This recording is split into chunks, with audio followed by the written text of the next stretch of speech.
জলে সম্পূর্ণ ডোবানো অবস্থায় একটি বস্তুর ওজন 50 গ্রাম ওয়েট, বস্তুটির আয়তন 15 সেন্টিমিটার কিউব হলে বস্তুটির প্রকৃত ওজন কত? তাহলে যেহেতু এটা ডোবানো অবস্থায় বস্তুটির ওজন, তাহলে আমরা একে বলতে পারি এটি আপাত ওজন। তা আপাত ওজন কত রয়েছে? 50 গ্রাম। নেক্সট বলছে বস্তুটির আয়তন,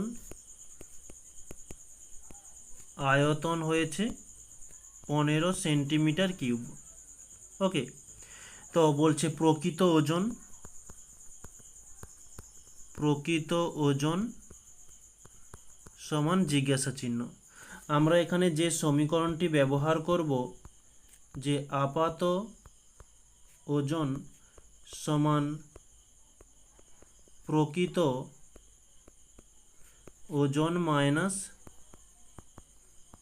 আয়তন, তাহলে আমাদের নির্ণয় করতে হবে কি, যে প্রকৃত ওজন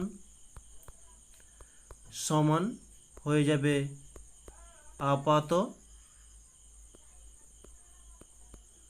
ওজন প্লাস আয়তন। ওকে, তো আপাত ওজন কত? 50 গ্রাম প্লাস, গ্রামটাকে তুলে দিই, শুধু প্লাস দিই, আয়তন হচ্ছে কত? 15। ওকে, তাহলে এটা যোগ করলে আমরা পেয়ে যাচ্ছি 65 এত গ্রাম। এটি হচ্ছে আমাদের অ্যান্সার।